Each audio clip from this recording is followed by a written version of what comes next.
Khodaldham trust કાગવડના chairman Naresh Patel આજે અમરેલી ખાતે પહોંચ્યા।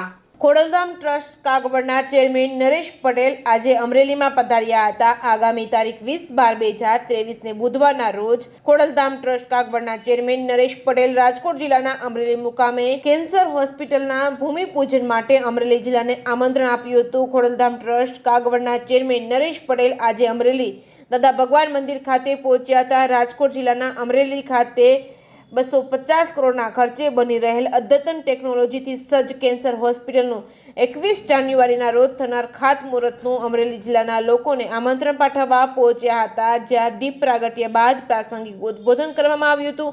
આ પ્રસંગે રાજ્યના નાયબ મુખ્ય દંડક કૌશિકભાઈ વેકરિયા, વસંતભાઈ મોવલિયા તેમજ ડોક્ટર ગજેરા તેમજ આનંદીબેન પટેલના પુત્રી અનારબેન પટેલ તેમજ જેનીબેન ઠુમર તેમજ બાવકુભાઈ ઊંધાર તેમજ પૂર્વ વિપક્ષ નેતા પરેશ તાનાણી ઉપસ્થિત રહ્યા હતા। Reporting by Jainik Sojitra, Amreli. ખોડલધામ સમિતિ આયોજિત આજના કાર્યક્રમ 21/1/2024ના રોજ રાજકોટ નજીક અદ્યતન હોસ્પિટલ બનવા જઈ રહી છે એના ભૂમિપૂજનના આમંત્રણ માટેની આજની આ મિટિંગ હતી અને ખાસ કરીને જે પ્રકલ્પો ખોડલધામના છે એ પ્રકલ્પોની પણ ઘણી બધી વાત થઈ।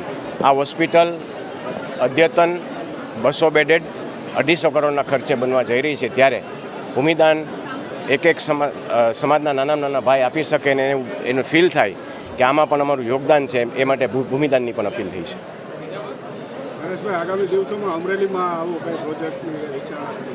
બિલકુલ, શિક્ષણ ખાતે જે રીતે એક રોલ મોડલ રાજકોટમાં બનાવવામાં આવ્યું હતું એ જ અહીંયા પણ અમરેલીમાં અત્યારે શરૂ થઈ ગયું છે ને હોસ્પિટલ આરોગ્યમાં પણ જે રીતે ત્યાં એક સફળતાપૂર્વક હોસ્પિટલ ચાલવા માંડે એટલે બીજી સેકન્ડ હોસ્પિટલ અમરેલી ખાતે પણ બનાવવામાં આવશે।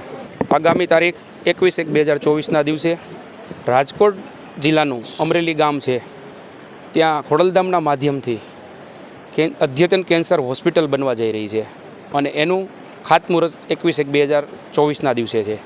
એનું આમંત્રણ આપવા માટે ખોડલધામ ટ્રસ્ટના ચેરમેન માનની નરેશભાઈ પટેલ અને સમગ્ર ટ્રસ્ટી મંડળ 2 દિવસના અમરેલી જિલ્લાના પ્રવાસે છે। એ અંતર્ગત આજે અમરેલી શહેરમાં દાદા ભગવાન મંદિર ખાતે આમંત્રણ મિટિંગ રાખેલ હતી।